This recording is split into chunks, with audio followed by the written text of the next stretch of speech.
আমি বরুণ মজুমদার, সবাইকে কল্পনা একাডেমিতে স্বাগতম। আজ আমরা আলোচনা করব 18তম শিক্ষক নিবন্ধন পরীক্ষার ইংরেজি প্রশ্নের ব্যাখ্যা সহ সমাধান স্কুল পর্যায়ে। তো আমরা 1 নং দেখি, 1 নং এ আছে পাস আউট মিন্স। তো পাস আউট মিন্স অর্থ হলো আমাদের মুছে যাওয়া, আরেকটি অর্থ হলো কি বন্টন করা। তো আমরা খ নং এ দেখতেছি, খ নং এ আছে আমাদের ফেন্ট, ফেন্ট অর্থ কি মুছে যাওয়া। তো আমাদের খ নংটা সঠিক। আমরা 2 নং দেখি the police is looking dash the mother. আচ্ছা, এখানে মাদার হবে না, এটা একটু প্রশ্ন মিস্টেক আছে, এখানে হবে মেটার।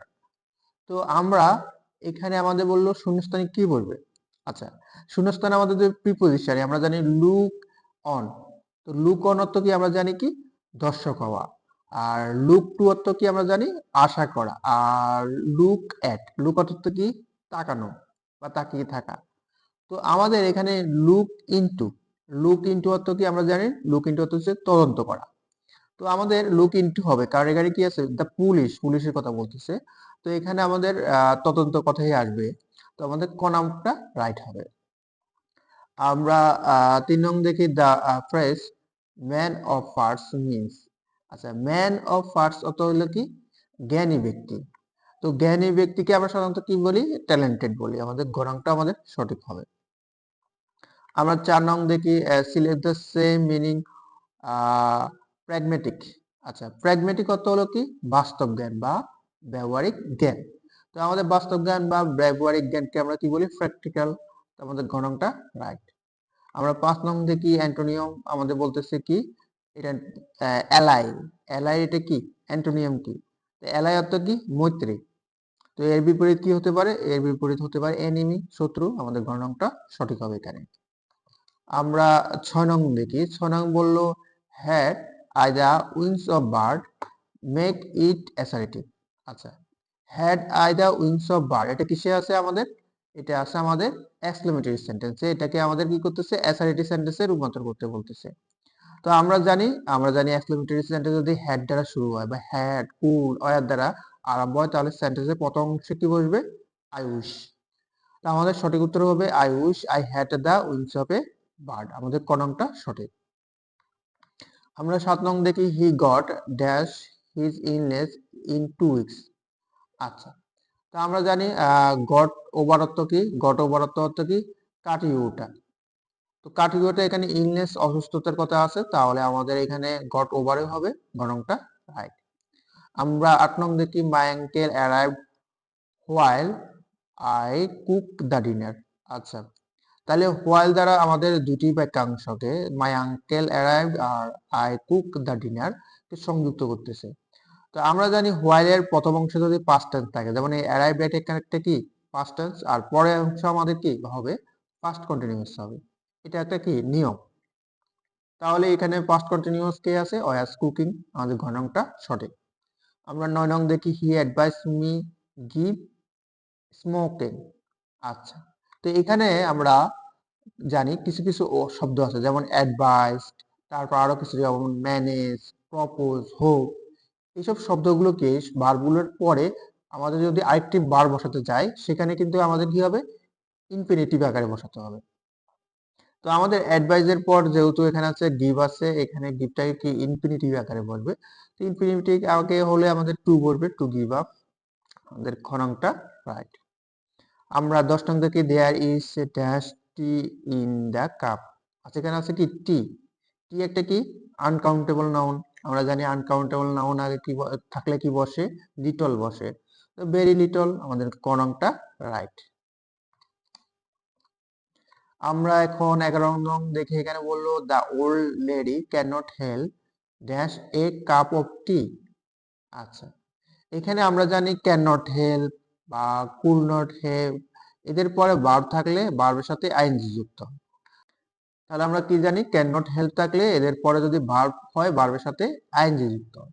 তো এখানে হ্যাভিং হবে, আমাদের ভার্বের সাথে আইএনজি যুক্ত হবে। এখানে টু তো প্রিপোজিশন আছে সেজন্য হচ্ছে না, তাহলে আমাদের গ নংটাই রাইট। আচ্ছা, আমরা 12 নং দেখি a true patriot can die dash his country. আচ্ছা, আমরা জানি দেশের জন্য মারা যাওয়ার ক্ষেত্রে ডাই পর ব্যবহৃত হয়। আচ্ছা, আর রোগের ক্ষেত্রে মারা গেলে আমরা ডাই অফ বসাই। যেহেতু এখানে হিজ কান্ট্রি বলতেছে সেহেতু আমাদের দেশের জন্য, তো আমাদের এখানে পর হবে ডাই পর হবে। আমরা 13 নং দেখি what is lotted can not be blotted. এটাকে কি অ্যাক্টিভে রূপান্তর করতে বলতেছে। তো আমরা এখানে নেগেটিভ অংশ দেখতেছি ক্যান নট বি ব্লটেড।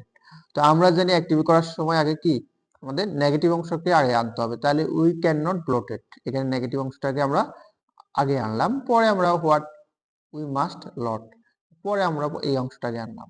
তো আমরা খ নম্বরটা এখানে সঠিক হবে। আমরা 14 নং দেখি, আমাদের 14 নং হলো lingua Franka means, lingua Franka অর্থ হচ্ছে কি কমন ল্যাঙ্গুয়েজ, আমাদের ক নংটা রাইট।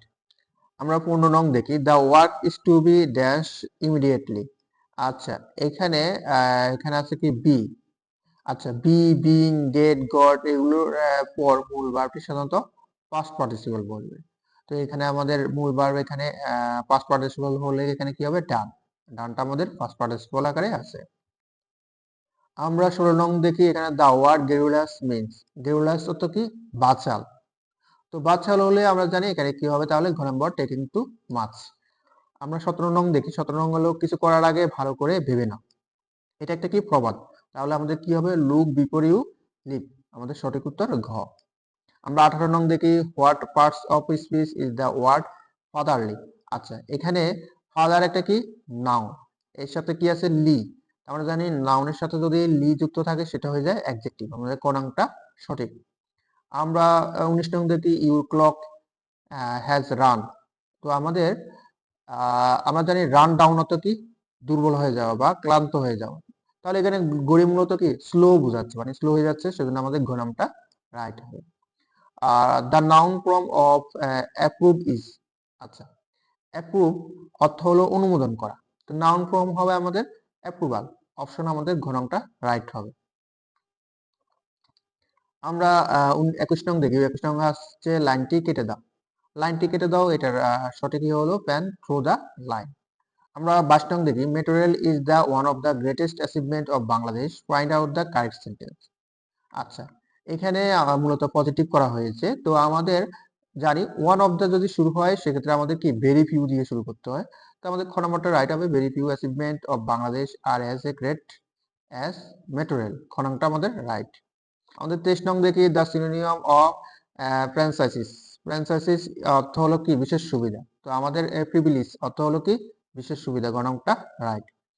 আমাদের 24 নং choose the direct speech of the sentence she told me to stand up. তো আমাদের ডাইরেক্ট স্পিচ করতে গেলে আমাদের টোল্ডের জায়গায় কি হবে সেট টু হয়, আমরা জানি সেট টু থাকলে আর ইনডাইরেক্ট আমাদের টোল্ড হয়, তো তাহলে এখানে সেট টু হবে, গ নংটা রাইট। আমরা 25 নং দেখি, 25 নং এ আছে he said that he dash the previous days. তো আমরা এখানে আছে হি সেড, এটা একটা কি প্রিন্সিপাল ক্লজ, এরপরে দ্যাট আছে, তারপরে he dash the previous day, এটা একটা কি সাবঅর্ডিনেট ক্লজ। তো আমাদের সাবঅর্ডিনেট ক্লজ আছে যেহেতু, তো আমাদের দ্যাটের আগে কি আছে আমাদের সেড, সেডটা কি আছে আমাদের পাস্ট টেন্সে, প্রিন্সিপাল ক্লজটা যদি পাস্ট টেন্সে থাকে দ্যাটের পর সাবঅর্ডিনেট ক্লজটা অবশ্যই হবে কি পাস্ট পার্টিসিপল। এখানে ফার্স্ট পার্টিসিপল হতে হলে আমাদের কি আছে হ্যাড, হ্যাড কামটা আমাদের ফার্স্ট পার্টিসিপল আছে, আমাদের ঘ নংটা সঠিক। এই ছিল আমাদের 18তম শিক্ষক নিবন্ধন পরীক্ষার ইংরেজি প্রশ্নের 19টা প্রশ্নের ব্যাখ্যাংশ সমাধান। তো আমাদের পরবর্তী ক্লাসগুলো পেতে অবশ্যই আমাদের চ্যানেলটি সাবস্ক্রাইব করবেন, আর সাবস্ক্রাইব করলে আমাদের ভিডিওগুলো আপনারা খুব সহজে পাবেন। তো সবাই ভালো থাকবেন, সবাইকে ধন্যবাদ।